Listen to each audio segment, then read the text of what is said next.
سلام البنات، كنتمنى تكونوا بخير وعلى خير. مرحبا بكم في قناة شهيوات ماما فضيلة مع وصفة جديدة وفيديو جديد، دائما في إطار ما هو بسيط واقتصادي.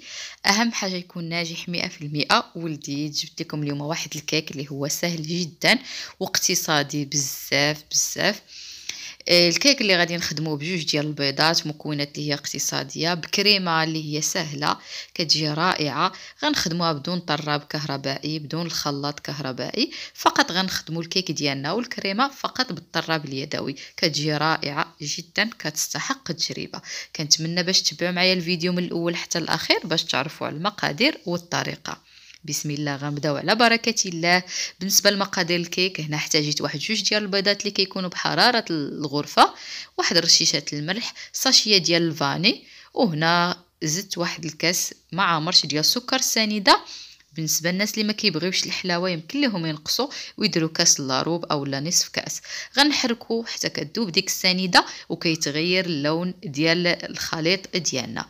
من بعد غنضيفوا واحد نصف كاس من الزيت اللي غنضيفوه على دفعات، وكنبقاو نحركو الخليط ديالنا. من بعد البنات ما كنضيفوا الكميه ديال الزيت كامله، غنضيفوا واحد نصف كاس من القهوه سريعه الذوبان. خدينا معلقه ديال القهوه اللي ذوبناها في نص كاس ديال الماء الساخن، وكنخليوها حتى كتدفع، عاد كنزيدوها على الخليط ديالنا صافي. وغنخلطوا المكونات كاملين، ومن بعد غادي نضيفوا واحد الكاس ديال الدقيق الخاص بالحلويات. هنا الكاس راه بالعبار ديال الكاس ديال العنبه صافي، وغادي نغربلوه كيف ما كتشوفوا معايا. ومن بعد غادي نضيفوا واحد جوج معالق ديال الكاكاو المر، حتى هو غادي نغربلوه. ضروري ما كنغربلو النواشف ديالنا كاملين. ومن بعد غادي نضيفوا واحد الخماره من فئه 8 غرام صافي، وغادي نخلطوا دوك المكونات ديالنا كاملين باش كينسجموا في الخليط. كيف ما غتشوفوا انا هنا غنستعمل الخلاط الطراب اليدوي باش كنسرع ديك العمليه وكينسجموا لي المكونات بسرعه. بالنسبه للخليط راه كيكون خفيف، الخليط ديال الكيك ديالنا ما كيكونش ثقيل، كيكون خفيف كيف ما كتشوفوا، كيكون على هاد الشكل. ومن بعد غناخذوا المول العجيب وغادي ندهنوه اللي كتكون فيه ديك الثقب في الوسط، وغادي ندهنوه بالزبده. انا هنا ما غاديش ندهنوه بالدقيق اولا الكاكاو باش ما تكونش هي ديك القشره اللي كتكون في الجوانب ديال الكيك. داكشي علاش خاصنا ندهنوه بالزبده مزيان باش ما يلصقش لينا نهائيا. من بعد غادي ندخل، من بعد ما كنضربوا الكيك ديالنا المول ديالنا مع الارض مع السطح العمل باش كيمشيو لنا دوك الفقاعات، غندخلوا الكيك ديالنا الفرن يطيب على نار اللي كتكون مهيله بحال اللي كنطيبوا الكيك، راه كيطيب بسرعه ما بين 25 دقيقه حتى 30 دقيقه. هذا هو الكيك ديالنا. من بعد ما كيطيب غنخليوه واحد 5 دقائق حتى كيبرد، وكنحيدوه من المول ديالو. كيف ما كتشوفوا هذا هو الكيك. من بعد ما حيدناه من المول، انا راه لصق ليا من واحد الجهه لان ما درتش فيها الزبده. داكشي علاش قلت لكم البنات الا خفتوا لا يلصق لكم ديروا الكاكاو اولا ديروا الدقيق. انا تنتفادى الدقيق اولا الكاكاو غير على حساب ديك القشره. من بعد غادي ناخذوا هنايا القهوه سريعه الذوبان اللي حليناها بالسكر، وغادي نسقيو بها الكيك ديالنا. القهوه كتعطي واحد المذاق رائع وكتواتى مع الكيك اللي كيكون فيها الكاكاو. اما بالنسبه للكريمه فهي سهله جدا واقتصاديه. كنحتاجو نسيطرو ديال الحليب بارد، كنضيفوا ليه جوج معالق كبار ديال بودر كريم باتيسير، وغنضيفوا ليه 3 ديال المعالق ديال السكر السنيده. وغادي نحركوا المكونات ديالنا كاملين حتى كينسجموا وكيذوبوا مع بعضياتهم. ومن بعد غنديروا الخليط ديالنا فوق البوطه وغنبقاو نحركوا ونستمروا في التحريك. ضروري من بعد ما كنحطوا الخليط ديالنا فوق البوطه ما كنتوقفوش على التحريك حتى يتقال الخليط وكنحصلوا على واحد الكريمه.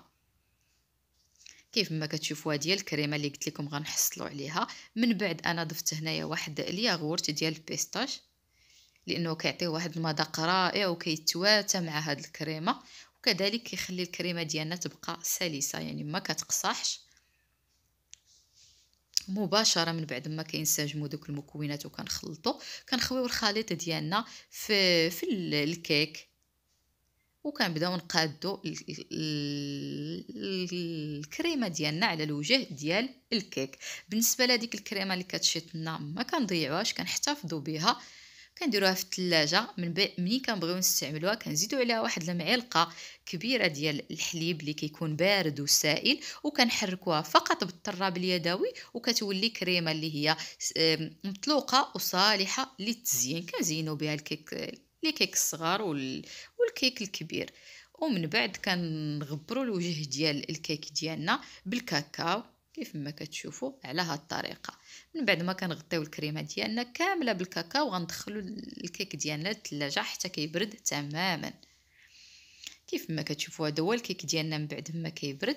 هنا بالنسبه للتزيين درت تزيين اللي هو سهل كلاسيكي وبسيط بزاف. خديت الشوكولاته السوداء ذوبتها في حمام مائي ودرتها في المول، في دوك لي مول اللي كيكونوا على هذا الشكل القلب. ومن بعد زينتهم بالملمع الغذائي وزينت بهم بهذه الطريقه كيف ما كتشوفوا. كيف ما كنقول لكم دائما التزيين كيبقى على حسب الرغبه، حسب المتوفر، وكذلك حسب الذوق ديال كل سيده. كيف ما كتشوفوا القوام ديال الكيك ديالنا راه كتجي هشيشه وكتجي فازقه بالقهوه. وكذلك بالنسبه للكريمه ديالنا كتجي رطبه، وما كتجيش ديك الكريمه اللي كتكون قاصحه وواقفه. صراحه كيك كيستحق التجربه. انا الكيك عجب العائله ديالي بزاف بزاف. كنتمنى البنات باش تجربوه وتصيفطوا لي التطبيقات وتردوا عليا كي جاكم الكيك. وشكرا بزاف البنات على التشجيعات ديالكم.